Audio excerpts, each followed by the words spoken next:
Well, for today's podcast, it's time to break down another school board meeting with you, Dr. Smith. How are you today? It's a great day. Great day here as we're making our way through the month of June. So let's just dive in to last night's board meeting, and we'll start, like always, with good news. So Sounds good. take a look at that. And, I was just going to say that, and I thought, well, we'll mention it now as we're talking about good news. Summer programs are up and running. We have a lot of sites, including a high school site as well, but a lot of neat things going on during the month of June in our summer program. So lifted a couple of those last night. One of those being, you and I have talked about it before, the New Tech Institute robot, the state champion robot that we talked about back in the spring. New Tech students actually took that to one of our elementary schools, to K's, and did a demonstration with students. Students got to operate it. So always love seeing any type of situation where our older students work with our younger students. Just think that's a great experience for both of those students. You bet it is. And there's a picture of Betty, the Yes. robot there, named after one of our phenomenal custodians, 90 some odd years young. Correct. And Betty has been well traveled, Yes. certainly throughout the state, and then traveled down to the Worlds in Houston. And I've seen it several times, and I never get tired of watching them operate this. It's so fascinating to think that they created this. So Right. really Our exciting. students built that. Yes, absolutely. So great learning opportunity for our elementary students there. Out at the Southern Indiana Career and Technical Center, they did their annual Trek summer camp. So 7th and 8th graders had the opportunity to come out and just take advantage of learning in that incredible facility. So that is something we look forward to putting together and hosting each year. We did another new teacher orientation. So we continue to welcome all of our new teachers through the human resources orientation. And every week they are in here. And I know you usually try to speak to them. I've spoken to them a couple of times. And you just think these are the folks that are going to be making an impact with students and with families this coming school year. And I do love to have the conversation with them. And I just so enjoy these pictures that we post every Tuesday following orientation throughout the summer. And as you can tell, we are attracting some talent that is not necessarily new to the profession. That's correct. Yeah. Teachers of all ages. So that's exciting too. It's always interesting to get a blend of brand new teachers to the profession, fresh out of college, and then also to get veteran teachers maybe coming to us from another school district who are going to work for EVSC and bring with them lots of experience. So it really does. I think it's a great opportunity for our schools. You bet. Back to athletics now. Let's talk about North High School golf. And we've had lots of conversations in the past several years about girls golf. Well, now we're talking about boys golf because the boys team at North High School, they have just put together a phenomenal streak. For the 7th consecutive year, they have captured the regional golf title, and they're on their way to state, and we wish them the very best. Right. State is, I believe, this Wednesday and Thursday. I think so. So good luck to them. And boy, you talk about a pipeline. When you go 7 years, that means you're losing students to graduation, and you've got young talent coming right in to maintain that. Let's talk about track then. Boy, are we ever proud of two of our track. Well, I'm going to call them superstars. I don't think that's too strong of a word. Xavier Thomas, who just graduated. He was a senior at Wrights High School. He qualified for the state track competition. He finished in 3rd place in the 400-meter dash, and he was the runner-up finisher in the 200-meter dash. That is incredible.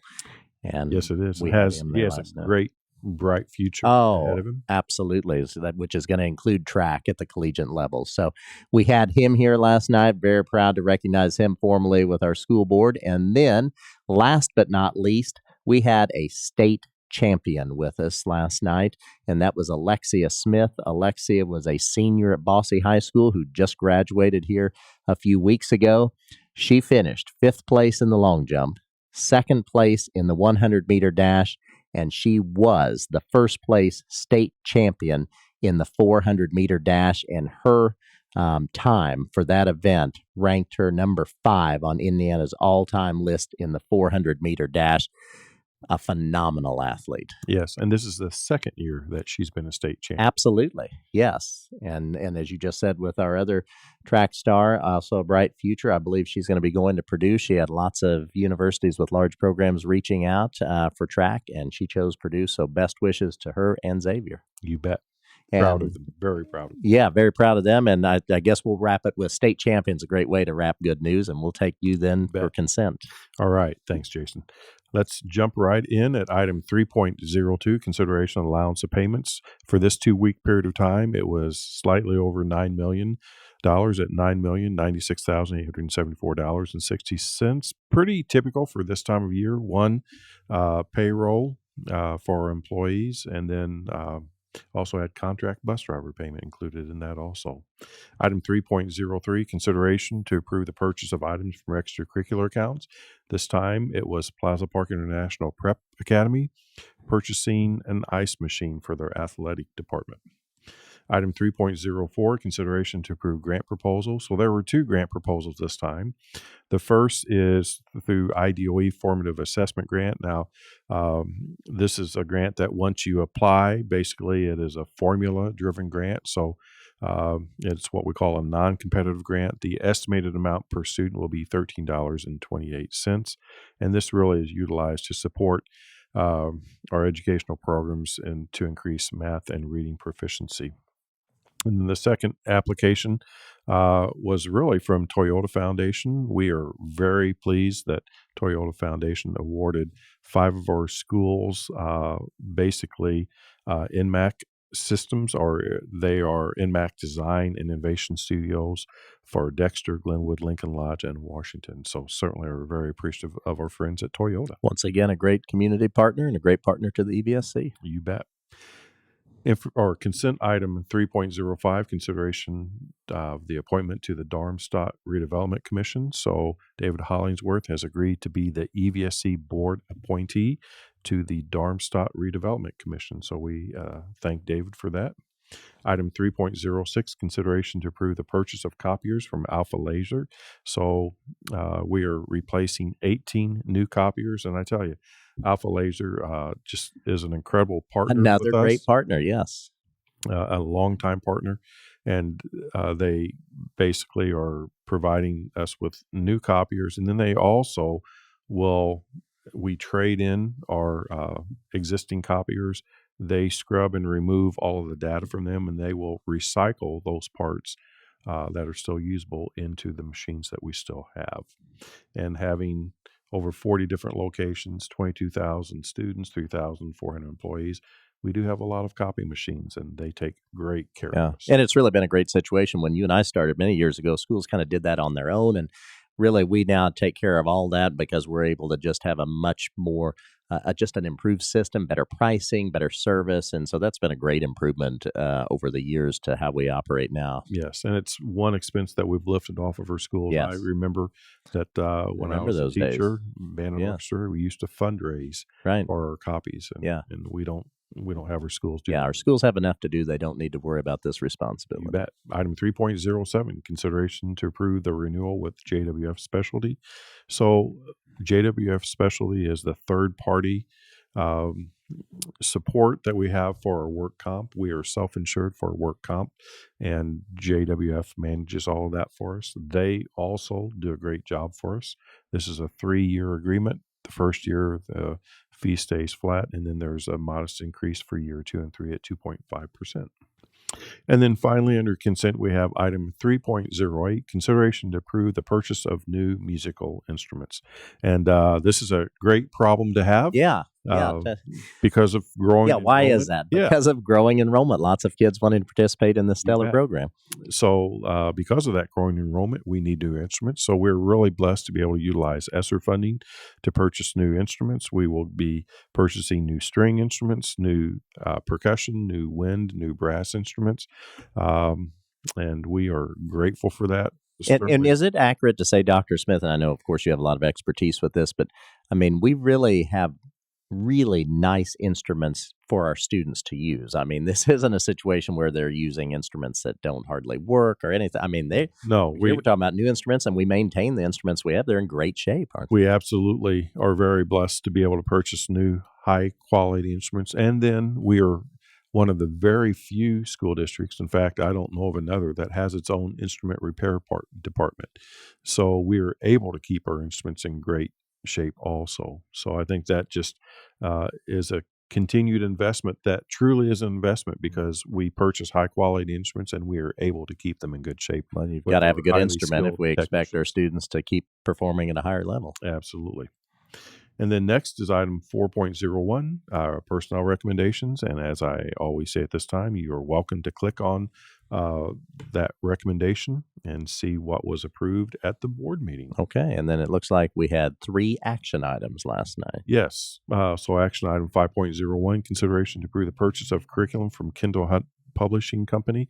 So this is curriculum that is going to be purchased for our high ability students. This is a win. It is definitely a win. Did a lot of studying and then reached out to experts in the field. And so this is curriculum of the highest quality for our high ability students. We're excited to bring that on this year and look forward to what our high ability students will do. And then, as we've noted in previous podcasts, we have really taken a deep dive into our high ability and reinvested in high ability, putting a cohort of teachers through high ability training. And every elementary school will have a high ability specialist embedded working with our students. Well, when you have highly trained teachers in that particular area of high ability, because it is different. I mean, It is different. That is for sure. And then you have this new curriculum. I think that just opens the way for nothing but good things to happen and continue to happen with our high ability students. Right. Really looking forward to seeing the results of this. Making certain that our high ability students don't just have additional work, More work, faster difficult, work. right. Yeah, that's not what it's about. It is a unique skill set that teachers need to have in order to motivate and engage and to provide the highest quality instruction for our students. Yeah. And we're happy to have that. Well positioned to do that moving forward. Absolutely. Next is item 5.02, hearing on the energy savings contract. And I tell you, Jason, this really could have been in good news because It really, tell us more about this. well, anytime you have construction or repairs or alter school building at the cost of more than $1 million, that would be financed in this instance, really with a lease or a bond. You have to have a 1080 or 1028 hearing. The thing that's unique about this is the second phase of our energy savings contract, where we're replacing all of our light bulbs and upgrading them with LED, as well as doing upgrades to the water of all of our buildings. So the savings that we will accrue from these upgrades is actually going to be utilized to pay the bond back. So we're not asking for any more money at all. We're actually going to be paying this energy savings contract from the savings that are generated from the project. So every time I hear you say this, I think that there's hardly a downside of it. It is there such really a is win. a downside, less of a carbon footprint. And then once we've environmentally paid speaking, for making all of these upgrades to our lighting and water, then that savings will continue. And I, as you said, it's just a win for everyone. Yeah, and as you can imagine, with 40 schools and other facilities, a lot of light bulbs we're talking about. Yes, this is not not this is not a project for the timid. No, right. No, exactly. So yeah, that's just fantastic. And then 5.03 had one more then there. 5.03, consideration of the purchase of property. So last night we asked the board to purchase property located at 2905 North First Avenue. And we asked them to purchase that for the price of $105,000. And the funding comes from the 2019 bond refinancing. And then last night, I also stated publicly that because of the declining enrollment that we saw at Harwood, that led us to embedding the Harwood centers at each of our 5 traditional high schools. Well, we also have growing enrollments at New Tech Institute, that is currently housed at the Southern Indiana Career and Tech Center. Right. And the CTE programs at the Career and Tech Center are also growing. So what we are doing is, I think we really have a unique opportunity now. Once again, that's a win for everybody involved. Sure. But we are going to be able to provide additional space for both New Tech Institute as well as the Career and Tech Center. We're having architects do some, I wouldn't even call them renovations, but some modifications to the facility on First Avenue, because New Tech Institute will be moving into that facility in January of 2024. And for the first time in New Tech's history, they will have a cafeteria, they will have an auditorium, and they will have a gymnasium. So we mentioned from the onset of the program The robotics program that New Tech has, being state champions in the first robotics competition. So this will allow them to grow that program, as well as they have a top-notch archery And program. have had that for many years. Yes, they have. So they will now have a gym space that will be fitted for practicing archery in the gym. So I'm really excited Sure. for New Tech. I know Chris Gibson, the principal, is very, very Right. excited.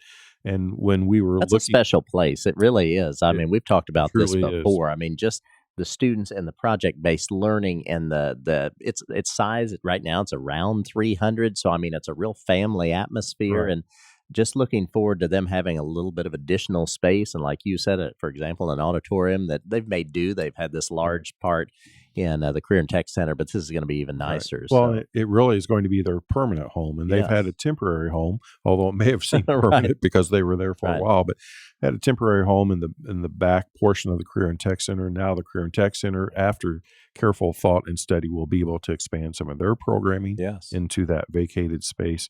And then, so the purchase of this property really will allow us to have additional parking spaces, and that's why we had this on the agenda as an action item, and the board did approve it at the June 12th meeting. So we are anxious to get that started. Sure. And we'll as we move forward in the process, we can even share some updates on that. Looking forward We to definitely will. this transition. I think it's going to be Yes. really nice for those students. And if anybody has questions about New Tech, you can check out our website. You can go to New Tech's Facebook page. It's a special place if Yes. you have a high school student that is interested in that. Absolutely. Then in information, items 6.01 through 6.04 are the financial reports that Dr. Underwood brings to the board on a monthly basis. Okay. And then, we wrap this meeting up. And, we say this all the time, but school is out, with the exception, of course, of summer programming going on. But boy, a lot of work behind the scenes, because we've got to be ready to go in August, and great things are happening so that will take place. So a bet. different time, but a busy time. No It doubt. certainly is a busy, busy time, but it's good work. Yes. All right. Thank you very much for coming in today. Thank Dr. you. Smith.